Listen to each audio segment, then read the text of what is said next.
धारावीमध्ये आज मुस्लिम बांधवांनी मस्जिद विरोधात जे आहेत मोठ्या प्रमाणात माप उतरला होता। ते वाहन जे सरकारी वाहन होते त्याची तोडफोड झालेली आहे आणि त्याची तक्रार करणे आधी प्रसाद लालने केली होती। आता प्रसाद लाल माझ्याबरोबर आहे। सर, काय सांगाल, आपण आज या ठिकाणी आलेले आहेत।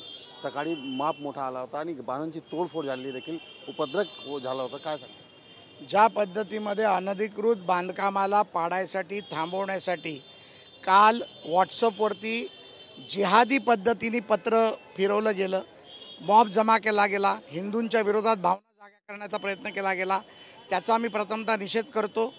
सरकारी कामात अडथळा आणणं, सरकारी काम रोखणं, सरकारी वाहनांवर दगडफेक करणं, सरकारी अधिकाऱ्यांना धमक्या देणं, शिवीशाप करणं, पोलिसांना घाबरवणं, अशा प्रकारचा जो प्रकार आज धारावीत घडला त्याचा निषेध आहे। आणि अनधिकृत बांधकाम हे 80पर्यंत तळमजल्यापर्यंत होतं। कोविडमध्ये ते 2 मजल्याचं झालं, कोविडनंतर ते 3 मजल्याचं झालं। ते ॲटोमॅटिक झाडासारखं वाढतं का, हा प्रश्न आहे माझा। ज्या पद्धतीमध्ये लँड जिहादचे प्रकार या धारावीमध्ये होत आहेत, हे प्रकार थांबले पाहिजेत। आणि आज त्यांनी विनंती करून ही मस्जिद आम्ही स्वतः 8 दिवसात पाडतो अशा प्रकारचं लेखी निवेदन दिलेलं आहे। हे हायकोर्टात देखील गेले होते, हायकोर्टाने यांना कुठल्याही प्रकारचं संरक्षण दिलं नाही। त्यानंतर महापालिकेने कारवाई केली। माझं असं म्हणणं आहे, जे अनधिकृत आहे ते अनधिकृत आहे, त्याला कोणीही थांबवू शकत नाही। ते पडणार म्हणजे पडणार। जरी वर्षा गायकवाड तुमच्या टीव्ही समोर येऊन बोलले असतील की हम ये गिराने नहीं देंगे, हम देखते हैं 8 दिन के बाद इसे कौन गिराता नहीं है। सर, जर बघितलं तर काही दिवसापूर्वी मुख्यमंत्र्यांनी जे इलिगल बांधकाम आहे त्याच्यावर कारवाई करा असा प्रशासनाने निर्देश दिला होता। पण आता जर बघितलं तर भरपूर अशा प्रकारचे जे अवैध बांधकाम आहे ते आहे, संरक्षण कोणाचे आहे? यामध्ये ज्या पद्धतीमध्ये राजकीय संरक्षण दिलं जातं, महापालिकेचे काही अधिकारी त्यामध्ये गुंतलेले आहेत, या सर्वांवर कारवाई केली पाहिजे। अनधिकृत बांधकामाला साथ देणं म्हणजे लव जिहादचा विषय आहे। लव जिहादचे गुन्हे यांच्यावर लँड जिहादचा हा मामला आहे।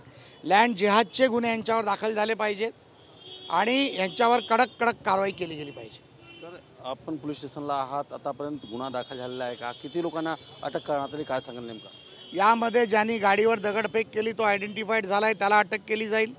ज्या पद्धतीमध्ये काल मस्जिदीच्या संस्थेच्या लेटरहेडवर पत्र फिरवलं गेलं, त्या सर्व संस्थाच्या ज्या संस्थेचे ते अध्यक्ष सेक्रेटरी आहेत त्यांना देखील अटक केली जाईल।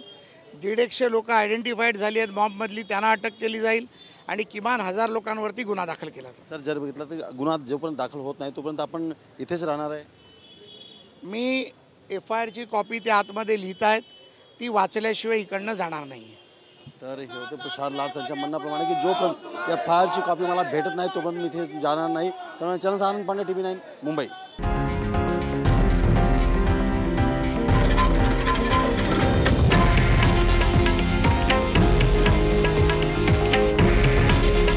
हे आहे देशातील नंबर 1 न्यूज नेटवर्क आणि आपण पाहत आहात TV9 मराठी।